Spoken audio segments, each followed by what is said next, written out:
Welcome to Jesus God palace in the name of Jesus. இந்நேரம் தேவனுடைய வார்த்தையை கேட்பதற்கு முன்பாக முதலாவதாக தேவனை நாம் துதித்து மகிமைப்படுத்துவோமாக. நல்ல தேவனே, நாங்கள் ஒருமித்து உம்மை துதித்து மகிமைப்படுத்த இந்நேரத்தை எங்களுக்கு நீர் ஆயத்தப்படுத்தினதற்காக உம்மை நன்றியோடு பார்க்கிறோம். உம்மை ஸ்தோத்தரிக்கிறோம் ஆண்டவரே. இந்நேரத்தை உம்மிடத்தில் தருகிறோம். நீர் தொடக்கம் முதல் முடிவு வரை ஒவ்வொரு பகுதியிலும் நீர் மகிமையடைந்து எங்களையும் நீர் மகிமைப்படுத்த வேண்டுமென்று செபிக்கிறோம். ஆசீர்வாதமாக இருப்பதாக இயேசுவின் நாமத்தால் செபிக்கிறோம் ஜீவனுள்ள நல்ல பிதாவே, ஆமென். இப்போதும் நாம் யாவரும் சேர்ந்து ஆண்டவருடைய நாமத்தை ஒருமித்து மகிமைப்படுத்துவோமாக. அவருடைய நாமத்தை சொல்லி துதிப்போமாக. ஹalleluya ஹalleluya. வல்லவரே மெய் ஸ்தோத்தரிக்கிறோம், நல்லவரே மெய் ஸ்தோத்தரிக்கிறோம், மகிமையானவரே மெய் ஸ்தோத்தரிக்கிறோம், மாட்சிமை நிறைந்த தேவனே மெய் ஸ்தோத்தரிக்கிறோம், எங்கள் ஆராதனைக்குரிய சர்வ வல்லவரே மெய் ஸ்தோத்தரிக்கிறோம். ஹalleluya ஹalleluya. எங்கள் அக்கினிமயமாகிய தேவனே மெய் ஸ்தோத்தரிக்கிறோம். நீர் பரிசுத்தர் பரிசுத்தர், சேனைகளின் கர்த்தாவே நீர் பரிசுத்தர். ஹalleluya ஹalleluya. மகத்துவம் நிறைந்த தேவனே மெய் ஸ்தோத்தரிக்கிறோம், மகிமைக்கு பாத்திரரே. ஹalleluya. மாட்சிமை ஒளியே கண்மலையாகிய தேவனே மெய் ஸ்தோத்தரிக்கிறோம். நீர் பரிசுத்தர் பரிசுத்தர், நம்முடைய தேவன் சேனைகளின் கர்த்தர், சேனைகளின் கர்த்தாவே நீர் பரிசுத்தர் பரிசுத்தர், மகிமைக்கு பாத்திரரே நீர் பரிசுத்தர். மாட்சிமை ஒளியே கண்மலையாகிய தேவனே. ஹalleluya ஹalleluya. ஸ்தோத்திரம் ஆண்டவரே, ஸ்தோத்திரம். துதிக்கு பாத்திரரே மெய் ஸ்தோத்தரிக்கிறோம். ஹalleluya. மகத்துவம் நிறைந்த சர்வ வல்லவரே, ஆராதனைக்குரிய சர்வ வல்லவரே மெய் ஸ்தோத்தரிக்கிறோம். ஹalleluya ஹalleluya. யெகோவா தேவனே ஸ்தோத்திரம் ஸ்தோத்திரம். இயேசு ராஜாவே மெய் ஸ்தோத்தரிக்கிறோம். ஹalleluya ஹalleluya. அதிசயங்களை காண பண்ணுகிற சர்வ வல்லவரே மெய் ஸ்தோத்தரிக்கிறோம். ஹalleluya. நீர் ஆச்சரியமாய் எங்கள் வாழ்க்கையில் வெளிப்பட்டவரே மெய் ஸ்தோத்தரிக்கிறோம். அதிசயமானவர் நம்முடைய தேவன், அதிசயமானவர், அதிசயங்களை காண பண்ணுகிற தேவாதி தேவன், சர்வ வல்லவர், பரிசுத்தர் பரிசுத்தர், சேனைகளின் கர்த்தாவே மெய் ஸ்தோத்தரிக்கிறோம். சேனைகளின் கர்த்தர் பரிசுத்தர் பரிசுத்தர். ஹalleluya ஹalleluya. நம்மை பரிசுத்தமாய் மாற்றுகிற தேவாதி தேவன், நம்மை நித்திய ஜீவ பாதையில் நடத்துகிற தேவாதி தேவனை ஸ்தோத்தரிப்போம். ஹalleluya ஹalleluya. சர்வ வல்ல தேவனவர். ஹalleluya. அவரால் ஆகாத காரியம் ஒன்றுமில்லை. ஹalleluya. சர்வ வல்லவரே மெய் ஸ்தோத்தரிக்கிறோம். சர்வ சிருஷ்டிக்கும் எஜமானனே நீர் நல்லவர் நல்லவர். ஹalleluya ஹalleluya. அக்கினிமயமாகிய தேவாதி தேவனே நீர் பரிசுத்தர் பரலோக தேவாதி தேவனவர், சர்வ சிருஷ்டிக்கும் எஜமானன் நம்முடைய தேவன், சர்வ சிருஷ்டிக்கும் எஜமானன், நம்மை படைத்த தேவன், உண்மையுள்ள தேவன், வாக்கு மாறாத தேவன், கைவிடாத நல்ல நேசரவர். ஹalleluya ஹalleluya. எங்களை கைவிடாத நல்ல நேசரே மெய் ஸ்தோத்தரிக்கிறோம். ஹalleluya. அபிஷேகத்தால் நம்மை நிரப்புகிற தேவாதி தேவன், சமாதானத்தை தருகிற சர்வ வல்லவர். ஹalleluya ஹalleluya ஹalleluya. ஸ்தோத்திரம் ஸ்தோத்திரம். சமாதான பிரபுவே, வியாதிகளிலிருந்து நம்மை விடுவிக்கிற தேவன். ஹalleluya ஹalleluya. அக்னியாய் நம் வாழ்க்கையில் வெளிப்படுகிற தேவன் அவர். ஹalleluya. அக்னியாகிய தேவனே, யாரும் புகா ஒளிக்குள் வாசம் பண்ணுகிற சர்வ வல்லவர் அவர். ஹalleluya ஹalleluya. எங்கள் சர்வ வல்ல தேவனே மெய் ஸ்தோத்தரிக்கிறோம். பரிசுத்தர் பரிசுத்தர், சேனைகளின் கர்த்தர் அவர். எங்கள் சேனைகளின் கர்த்தாவே மெய் ஸ்தோத்தரிக்கிறோம். யெகோவா தேவனே மெய் ஸ்தோத்தரிக்கிறோம். யெகோவா ஈரே. ஹalleluya ஹalleluya ஹalleluya.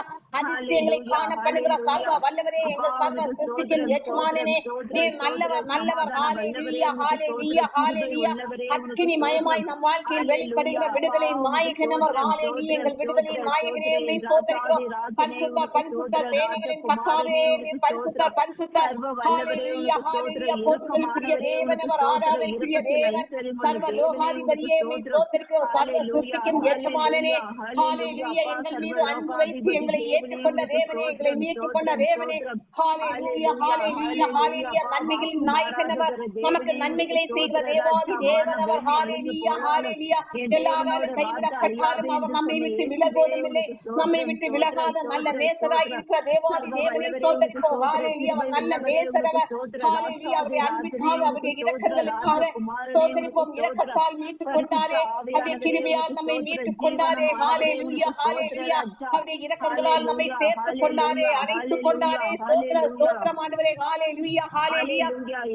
சர்வ வல்ல மீட்பரே மெய் ஸ்தோத்தரிக்கிறோம். சர்வ சிருஷ்டிக்கும் எஜமானனே மெய் ஸ்தோத்தரிக்கிறோம்.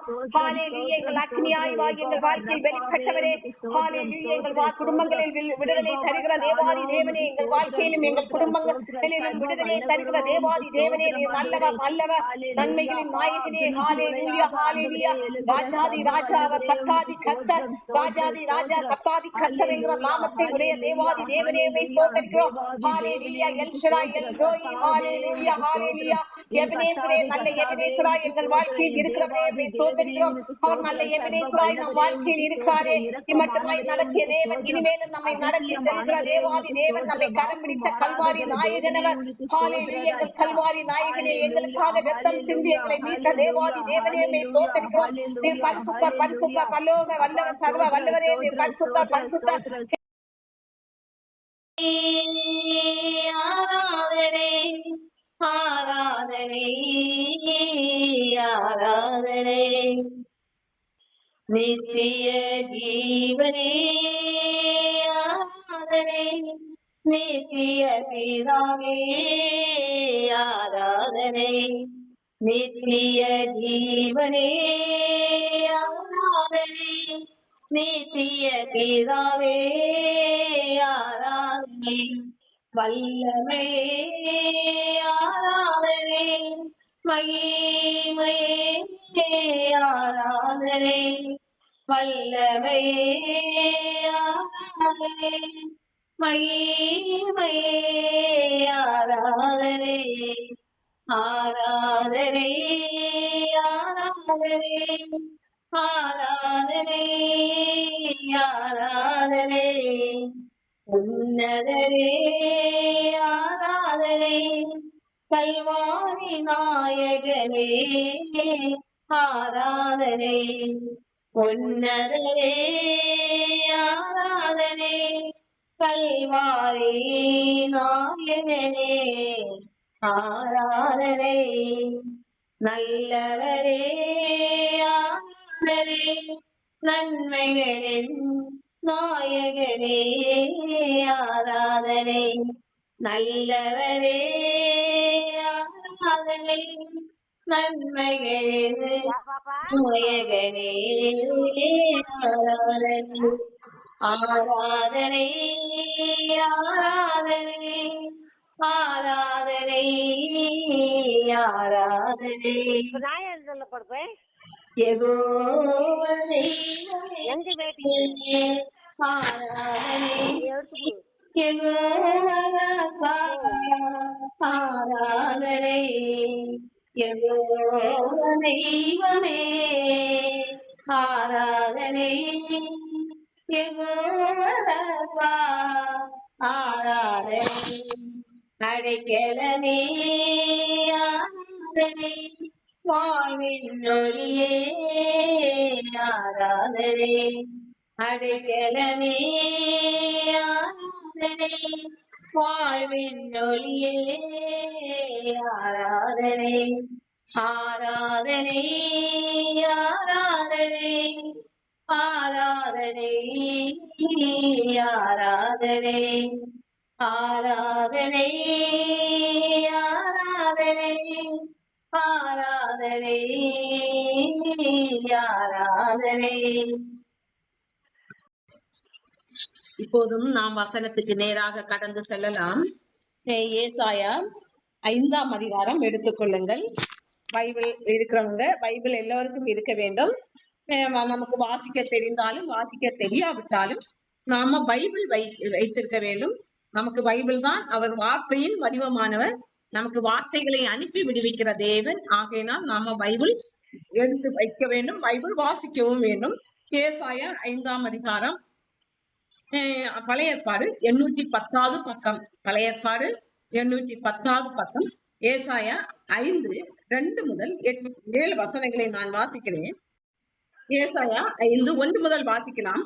இப்பொழுது நான் என் நேசரிடத்தில் அவருடைய திராட்சை தோட்டத்தை குறித்து என் நேசருக்கேற்ற ஒரு பாட்டை பாடுவேன்.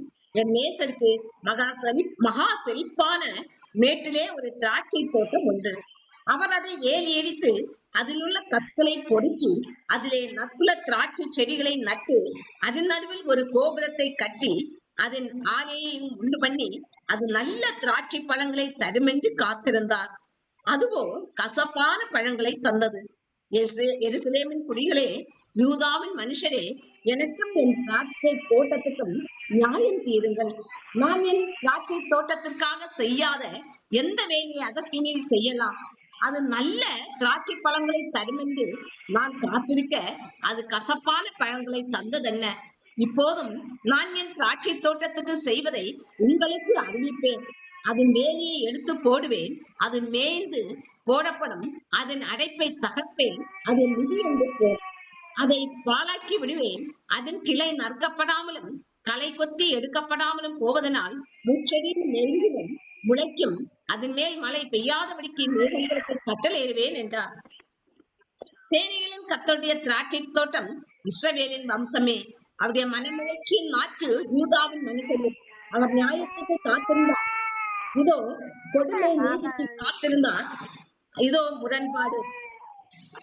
பாருங்கள், நம்முடைய நேசராகி நம்முடைய தேவனாகிய கர்த்தருக்கு ஒரு திராட்சை தோட்டம் இருந்ததாம்.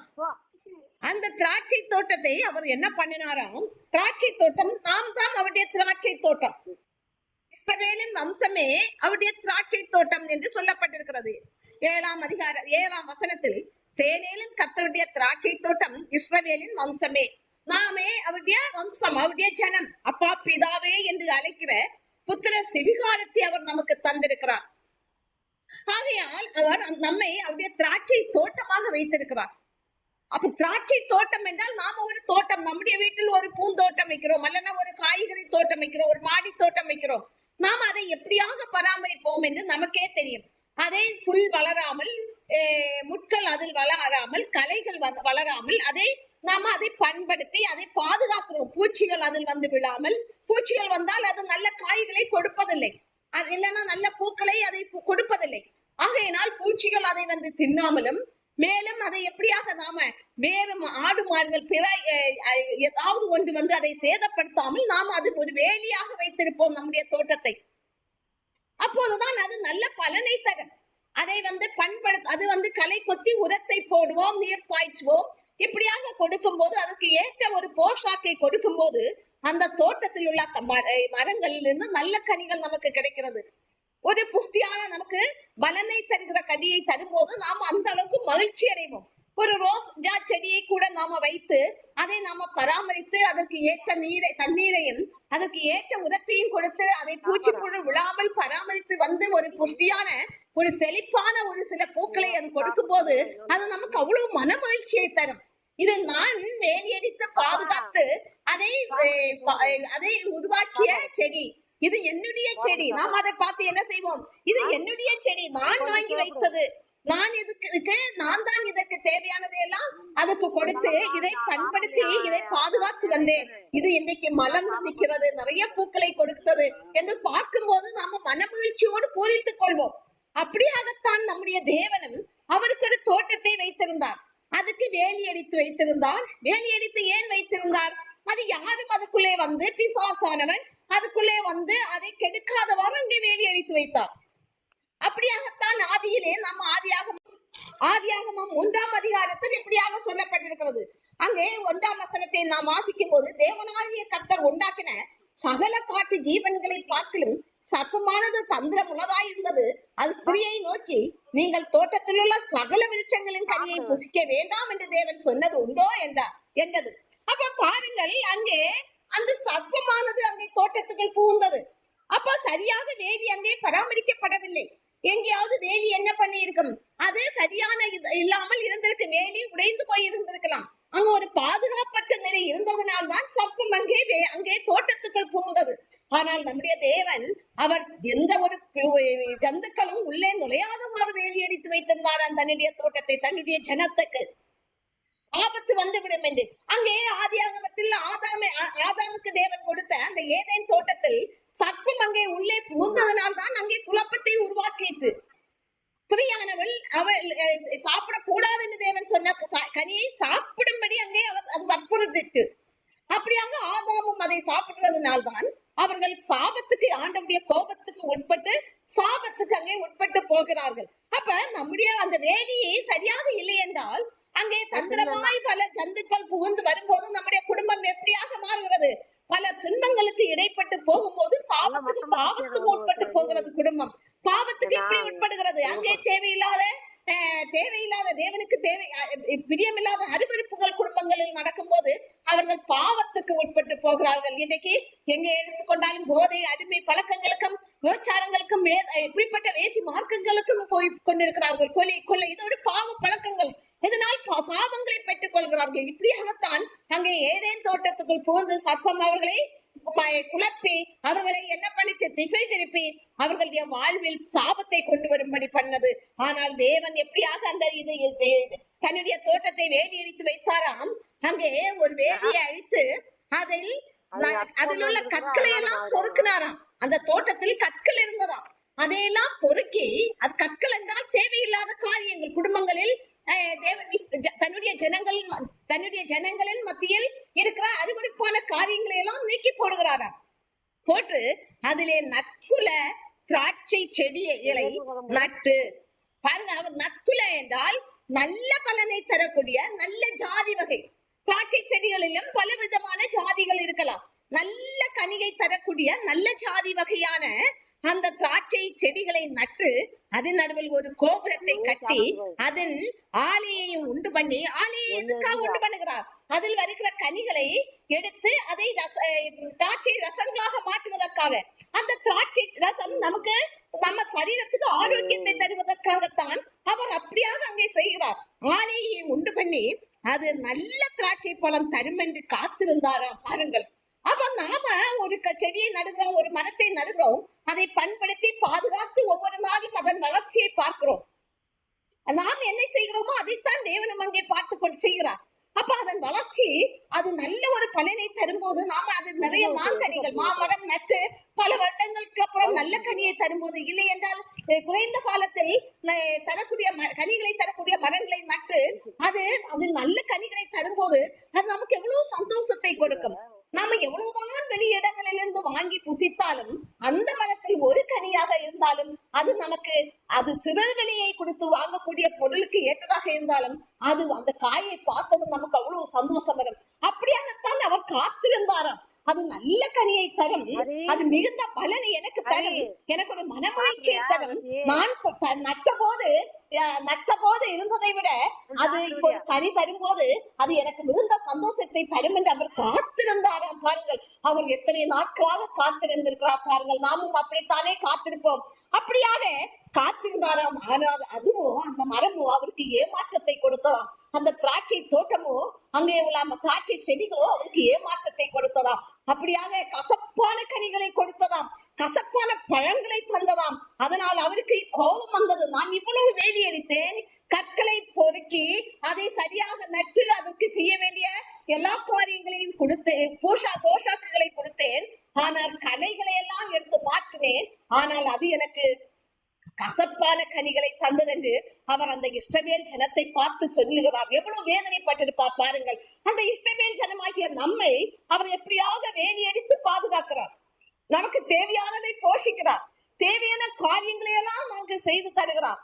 ஆனால் சில நேரங்களில் நாம் தவறி போகும்போது, கசப்பான காரியத்தில் நாம் ஈடுபடும் போது தேவன் எவ்வளவு வேதனைப்படுகிறார் என்று நாம் ஒரு விசை சிந்தித்து பார்ப்போமாக. நம்முடைய ஒரு பொருள் தவறும் போது நாம எவ்வளவு வேதனைப்படுகிறோம். அப்படியாகத்தான் நம்மீது அதீத அன்பு வைத்த தேவன், அதீத அக்கறை கொண்ட தேவன், நம்மீது அளவற்ற பாசம் கொண்ட தேவன் நமக்கு எல்லாவற்றிலும் ஒரு வேலி அடித்து, வேலி எதற்காக அடிக்கிறார்? பிற தேவையில்லாத காரியங்கள் நம்முடைய குடும்பங்களில் வராதவாறு அவர் வேலி அடித்து கண்ணும் கருத்துமாய் ஒவ்வொரு நாளும் அவர் பாதுகாத்து கொண்டு வருகிறார். அந்த நேரத்திலும் நாம் ஒரு கசப்பான காரியங்களை செய்யும் போது, ஆண்டவருக்கு பிரியமில்லாத அருவருப்பான காரியங்களுக்கு உட்பட்டு போகும்போது, இல்லை என்றால் அந்த கற்பனைகளை கை கொள்ளாமல் போறது, பொய் புரட்டு பித்தலாட்டங்கள் பேசுவது, இல்லை வேற எது விக்கிரக ஆராதனைக்கு சம்பந்தமான காரியங்களில் செயல்படுவது, நாள் பார்ப்பது, குறி பார்ப்பது, அஞ்சனம் பார்ப்பது, இதெல்லாம் ஆண்டவருக்கு அருவருப்பானது. அப்ப அவர் அதொன்றும் என்னுடைய பிள்ளைகளில் இருக்கக்கூடாது. அவர்கள் எல்லாவற்றிலும் நான் என்ன சொன்னனோ அதே போல நான் எப்படியாக வேலி எடுத்து அவர்கள் மீது அளவற்ற அன்பு வைத்து அவர்களை நான் எப்படியாக நேசித்து இருக்கிறதுனால் அவர்கள் என் வார்த்தைக்கு செவி சாய்ப்பார்கள் என்று அவர் காத்திருந்தாராம். ஆனால் அவர்களோ, அந்த இஸ்ரவேல் ஜனங்களோ தங்க ஆண்டவருடைய அந்த காத்திருப்புக்கு பொய்யாக்கி விட்டார்களாம். அவர்கள் தேவையில்லாத சிலர் அநேகர் இன்றைக்கு என்ன பண்ணுவார்கள், சில நெருக்கடி நேரங்கள், சில பிரச்சனைகள் வரும்போது நிலை நிற்க முடியாமல் அவர்கள் தவறி போகிறார்கள். அது அந்த கசப்பை உருவாக்குகிறது தேவனுக்கு. ஆகையினால் நாம எப்படியாக இருக்கணும்? அப்படியான கசப்பான கனியை கொடுக்காதவர்களாக இருக்க வேண்டும் என்று அவர் ஏக்கம் உள்ளவராக இருக்கிறார். நாம் எவ்வளவு ஏக்கம் கொள்கிறோம் நம்முடைய பிள்ளைகள் மீது. என்னுடைய பிள்ளையை நான் படிக்க வைத்து ஆளாக்கி உருவாக்கி அவன் எனக்கு நாளைக்கு துணையாக நிற்பான் என்றுதான் ஒவ்வொரு பெற்றோரும் தன்னுடைய பிள்ளைகள் மீது கனவு கொண்டு கொண்டிருப்பார்கள். அவனை வயத்தில் சுமப்பதற்கு நான் எத்தனை நாள் உண்ணாமல் இருந்திருப்பேன், உறங்காமல் இருந்திருப்பேன், அந்த வயத்தில் பாதுகாப்பதற்காக கருவை. அடுத்ததாக பிறந்ததுக்கு அப்புறம் எத்தனை நாள் அவன் வளர்வதற்காக, அவனுக்கு நோய் நொடிகள் வராதவாறு பாதுகாப்பதற்காக, அவனை கண்ணின் மணி போல் பாதுகாப்பதற்காக, கண்ணின் இமை போல் அவனை நொடி பொழுதும் தன்னுடைய பார்வை அவன் மீது இருப்பதற்காக அவர்கள் உறங்காமல் எத்தனையோ நாட்கள் தங்களை தியாகம் பண்ணி அந்த பிள்ளைகளை உருவாக்கி கொண்டு வந்து எதற்காக உருவாக்குவார்கள்? வயதான காலத்தில் நான் முதுமையில் இருக்கும் போது அவர்கள் என்னை பராமரிப்பார்கள், எனக்கு ஒரு தூணாக இருப்பார்கள் என்றுதான் அவர்கள் அந்த உருவாக்குகிறார்கள். ஒவ்வொரு நாளும் தங்களுடைய தூக்கத்தை எல்லாம் கெடுத்து அப்படி இருக்கும் போது அந்த பிள்ளைகள் திசை திரும்பி அவர்கள் பெற்றோருக்கு மனவேதனையை கொடுக்கும் போது எவ்வளவு வேதனைப்படுவார்கள் பெற்றோர்கள். அதைத்தான் நம்முடைய தேவனாகிய கர்த்தரும் அவர்களை பராமரித்து கண்ணன் மணி போல் வைத்து பாதுகாத்து வந்து அவர்கள் சிறு சிறு விஷயங்களுக்கு அவரை விசுவாசியாமல் அவர்கள் பின்னிட்டு போகும்போது அவர் எவ்வளவு வேதனைப்படுவார். ஆகையினால் நாம் எந்த சூழ்நிலையிலும் ஆண்டவருக்கு கசப்பு தருகிற கனியாக நாம மாறக்கூடாது. அங்கே அவர் கசப்பு தருகிற கனியாக மாறும் போது அவர் எப்படியாக கோபப்படுகிறாராம் பாருங்கள். எருசலேமின் குடிகளே, யூதாவின் மனுஷரே, எனக்கும் என் திராட்சை தோட்டத்துக்கும் நியாயம் தீருங்கள் என்று சொல்கிறார். பாருங்கள், அவர் அப்போது நியாயம் தீர்ப்பேன் என்று சொல்வார். அவருக்கு கோபம் அதிகம். நான் இவ்வளவு பராமரித்தேன், நான் இவ்வளவு இது பண்ணினேன், எனக்கு நியாயம் தீருங்கள் என்று அவரே கேட்கிறார். எனக்கும் என்னுடைய தோட்டத்துக்கும் என்னுடைய ஜனத்துக்கும் எனக்கும் நியாயம் தீருங்கள்.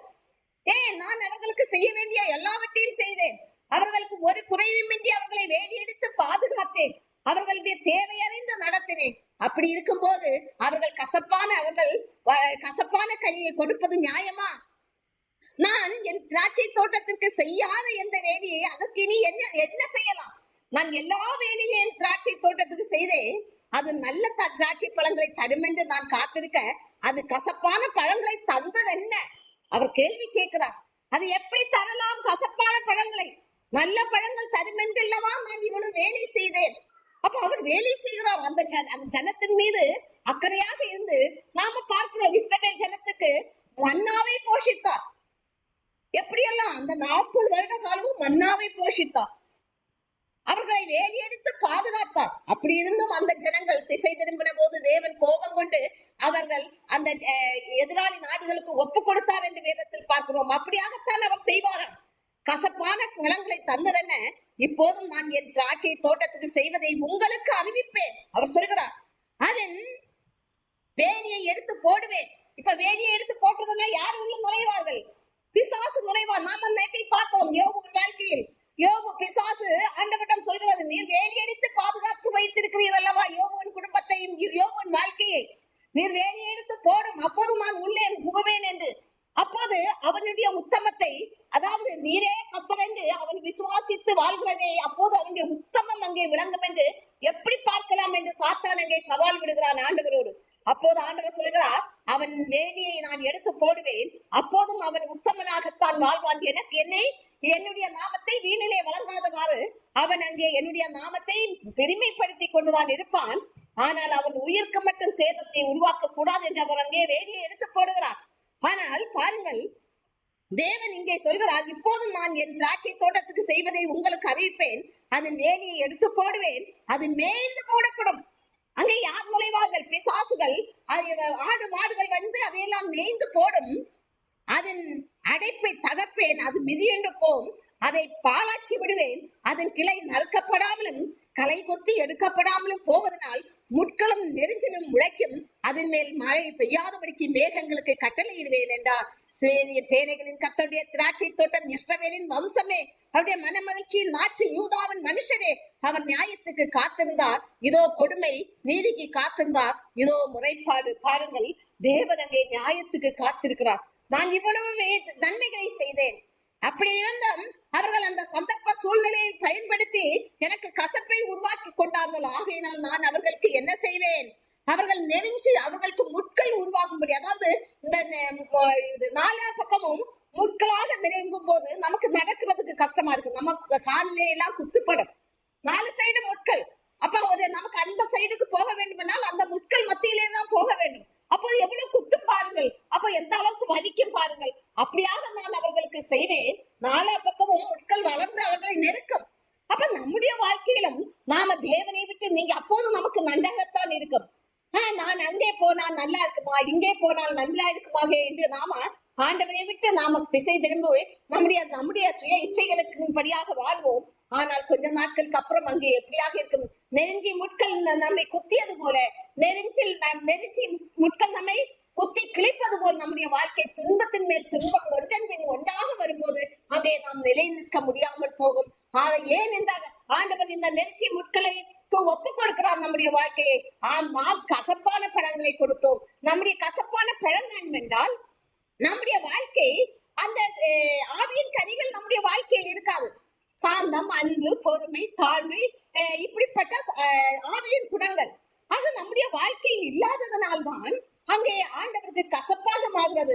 அவர் நீ இப்படித்தான் வாழ வேண்டும், இப்படிப்பட்ட ஆவியின் கனிகளோடு நீ வாழ வேண்டும் என்று அவர் பலதடவை என்னுடைய கற்பனைகளின்படி நீ வாழ வேண்டும் என்று சொன்னாலும் அவர்கள் எப்படியாக திசை திரும்புகிறார்கள். சந்தர்ப்பத்துக்கு ஏற்றாற்போல் தங்கள் வாழ்க்கையை மாற்றும் போது அங்கே ஆவியின் கனிகள் இல்லாதவர்களாக கசப்பான கனிகளை கொடுக்கிறவர்களாக மாறுவதனால் தான் தேவன் அங்கே என்ன செய்கிறார்? அவர்கள் வேலியை எடுத்து போடுகிறார், அந்த பாதுகாப்பை நீக்கி போடுகிறார், தேவனுடைய பாதுகாப்பை நீக்குகிறார். அப்போது அங்கே என்ன வருகிறது? துன்பத்தின் மேல் துன்பம் அங்கே வருகிறது. தேவன் அங்கே துன்பத்தை கொடுக்கவில்லை. அவர் நான் ஏன் இவர்களுக்கு வேலி அடித்து வைத்துக் கொள்ள வேண்டும்? அவர்கள் என்னுடைய வார்த்தைக்கு செவி கொடுக்கவில்லையே, என்னுடைய கற்பனைகளின்படி அவர்கள் நடக்கவில்லையே. அப்படி இருக்கும்போது நான் ஏன் இவர்களுக்கு வேலியை எடுத்து பாதுகாப்பை கொடுக்க வேண்டும்? அவர்கள் இஷ்டப்படி அவர்கள் வாழட்டும் என்று வேலியை எடுத்து போடுகிறார். அது பிசாசுகளும் அவற்ற அசுத்தமான காரியங்கள் அங்கே பிசாசுகள் கொண்டு வந்து வாழ்க்கையை துன்பத்துக்கு நேராக மாற்றுகிறது. ஆகையினால் தேவனுடைய வேலி நம்மை சுற்றிலும், நம்மை வீட்டை சுற்றிலும் எப்போது இருக்கும்படி நாம் ஆள வேண்டும். தேவனுடைய வேலி நம்மை விட்டு நீங்கி போனால் என்றால் அந்த வாழ்க்கை மகா கொடுமை உள்ளதாக இருக்கும். ஆகையினால் எந்த சூழ்நிலையிலும் தேவனுடைய வேலி நம்மை விட்டு நீங்காதவாறு, அவருடைய அக்கினி நம்மை விட்டு நீங்காதவாறு, அவருடைய இரத்த கோட்டைக்குள் நாம் இருப்பதற்கு நம்மை பழக்கப்படுத்திக் கொள்ள வேண்டும். எந்த துன்பங்கள், எந்த கஷ்டங்கள் வரட்டும், அவருடைய இரத்த கோட்டைக்குள் தான் இருக்க வேண்டும். இஸ்ரவேல் ஜனங்களுடைய வீடுகளில் எந்தெந்த வீடுகளில் இரத்தங்கள் பூசப்பட்டதோ அங்கே சங்கார தூதன் அந்த இரத்தத்தின் அடையாளத்தை பார்த்து அந்த வீட்டை விட்டு கடந்து சென்றான் என்று நாம பார்க்கிறோம். இஸ்ரவேல் ஜனங்களை மீட்கும் போது அங்கே என்ன நடக்கிறது? ஒரு சங்காரம் நடக்கிறது. அங்கே எல்லா வீட்டில் உள்ள தலிச்சனங்களும் அடிக்கப்படுகிறார்கள். அப்ப இஸ்ரவேல் ஜனங்களை பாதுகாக்கும்படி தேவன் அங்கே எதை கொடுக்கிறார்? ஒரு அடையாளத்தை கொடுக்கிறார். சங்கார தூதன் வரும்போது எந்த வீட்டில் ரத்தம் இருக்கிறதோ அந்த வீடை அவன் தொடக்கூடாது என்பது தேவனுடைய கட்டளையாக இருந்தது. அதனால்தான் அவர்கள் ஆடை அடித்து பஸ்கா பலியை அங்கே உருவாக்கினார்கள். ஆடை அடித்து ரத்தத்தை பூசினார்கள் நிலைகால்களில், வாசலின் முன்பு. அங்கே எந்த இடத்தில் ரத்தம் பூசப்பட்டதோ அந்த இடத்தை விட்டு அவன் சங்கார தூதன் அந்த வீடை தொடவில்லை, அந்த பக்கம் திரும்பவில்லை. அவர்கள் பாதுகாக்கப்பட்டார்கள். ஆகையினால் நம்முடைய இயேசு கிறிஸ்து நமக்கு பஸ்கா பலியாகி மாறிவிட்டார். அவருடைய ரத்தம் நம்முடைய வீடுகளில் நிலைகால்களில் இருக்கும் போது எந்த ஒரு இடத்துக்கு ஒரு பாதுகாப்பு, எந்த ஆபத்தும் வராது. ஆகையினால் நம்ம வீடை சுற்றி அக்கினி கோட்டையாகிய வேலி இருக்கும்படி நாம் நடந்து கொள்ள வேண்டும். இப்போதும் நாம் தன்னைத்தானே சோதித்த இந்த ஜபத்துக்கு நேராக நாம் கடந்து செல்வோமாக. காலையிலிருந்து இந்நேரம் வரை நாம் எப்படியாக தேவனுக்கு முதலிடம் கொடுத்தோம்? நாம் காலையில் எழும்பினதும் தேவன் பாதம் பணிந்து கொண்டோமா, அவரிடம் பேசினோமா என்பதை நாம் ஆராய்ந்து பார்ப்போமாக. நாம் தேவனோடு தினமும் பேச வேண்டும். நாம் ஒரு நாளும் பேசவில்லை என்றால் அவர் எவ்வளவு வேதனைப்படுவார் தெரியுமா?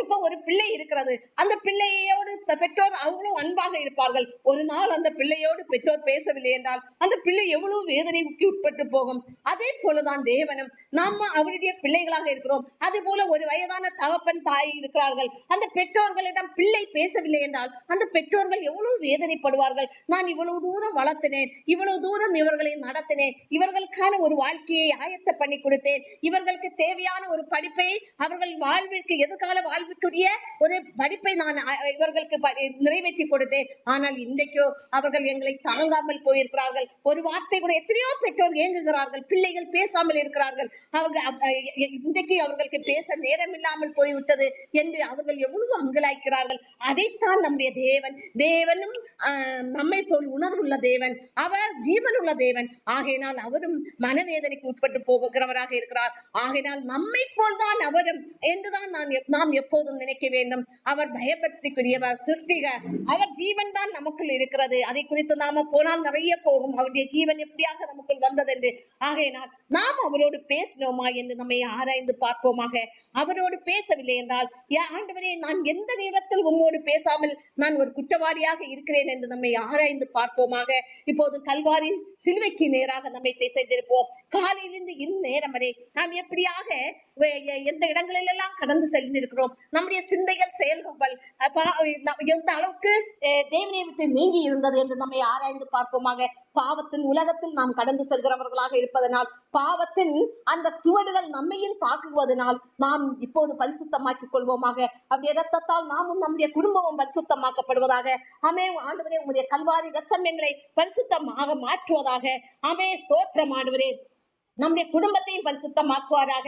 ஹல்லேலூயா. நித்திய ஜீவனுக்கு நேராக அவர் திசை திருப்புவாராக. ஹல்லேலூயா. இப்போதும் நாம தேவைகளுக்கு ஜெபம் பண்ணலாம். எல்லா தேவைகளையும் தேவனோடு எடுத்து சொல்லுங்க. அவர் எல்லா தேவைகளையும் அறிந்த தேவன், அறிந்து நமக்கு போஷிக்கிற தேவன், அறிந்து நம்மை நடத்துகிற தேவன். ஞானத்தில் குறையுள்ளவன் தேவனிடம் கேட்க கடவன்.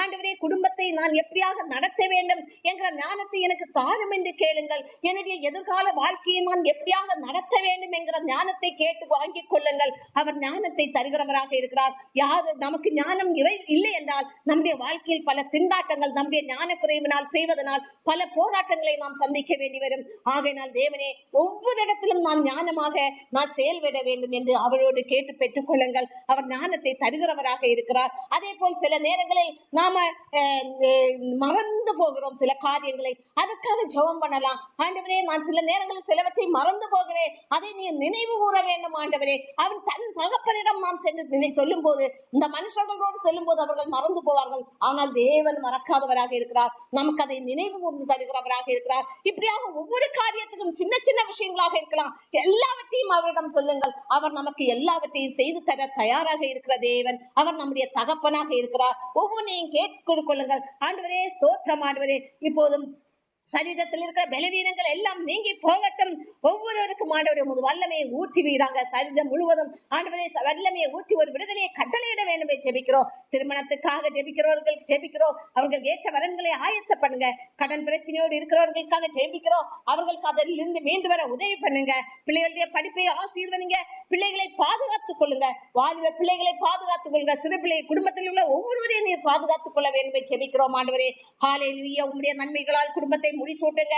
குடிப்பழக்கத்துக்கு அடிமையா இருக்கிறவர்களை உமது கருத்தில் கொடுக்கிறோம். அவர்களை மீட்டுக் கொள்வீராக. குடும்பத்தில் ஆண்டவரே ஒரு அன்பின் ஐக்கியத்தை எடுத்து கட்ட வேண்டும் ஜெபிக்கிறோம். பெற்றோர் பிள்ளைகளுக்கு மத்தியில் ஒரு அன்பு, பெற்றோர் புருஷன் மனைவிக்குள்ள ஒரு அன்பு, இப்படியான ஒரு அன்பை நீர் அவர்களுக்கு கற்றுக் கொடுப்பீராக. விழுந்து போன குடும்பங்களை எடுத்து கட்டுவீராக, நிலை நிறுத்துவீராக. உங்களுடைய நன்மைகளால் குடும்பத்தை முடிசூட்டுங்க ஆண்டவரே. மகிமைப்படுத்துங்க. உங்களுடைய ரட்சிப்பு குடும்பங்களில் வெளிப்படட்டும். கிறிஸ்துவின் ரட்சிப்பும் வல்லமையும் குடும்பங்களில் வெளிப்படுவதாக. ஆண்டவரே, உமது ரட்சிப்பும் வல்லமையும் தேசங்களில் எல்லாம் வெளிப்படுவதாக. இரவும் பகலும் உமது பிரசன்னம், கிருபை, சமாதானம் யாவரோடு இருக்கட்டும். இயேசுவின் நாமத்தால் ஜெபிக்கிறோம் ஜீவனுள்ள நல்ல பிதாவே, ஆமென். இயேசு நமக்கு கற்றுக் கொடுத்த ஜெபத்தை நாம் யாவரும் சேர்ந்தே சொல்லலாம். பரமண்டலங்களில் இருக்கிற எங்கள் பிதாவே, உம்முடைய நாமம் பரிசுத்தப்படுவதாக. உம்முடைய ராஜ்யம் வருவதாக. உம்முடைய சித்தம் பரமண்டலத்திலே செய்யப்படுகிறது போல பூமியிலேயும் செய்யப்படுவதாக. எங்களுக்கு வேண்டிய ஆகாரத்தை இன்று எங்களுக்கு தாரும். எங்கள் கடனாளிகளுக்கு நாங்கள் மன்னிக்கிறது போல எங்கள் கடன்களை எங்களுக்கு மன்னியும். எங்களை சோதனைக்கு உட்பட பண்ணாமல் தீமை நின்று எங்களை ரட்சித்துக் கொள்ளும். ராஜ்யமும் வல்லமையும் மகிமையும் என்றென்றைக்கும் உம்முடையவர்களே, ஆமென். நாம் யாவரும் சேர்ந்தே சொல்லலாம். என் ஆத்மாவே கர்த்தரை ஸ்தோத்தரி, என் முழு உள்ளமே அவர் பரிசுத்த நாமத்தை ஸ்தோத்தரி. என் ஆத்மாவே கர்த்தரை ஸ்தோத்தரி, கர்த்தர் செய்த சகல உபகாரங்களை மறவாதே. ஆமேன். God bless you.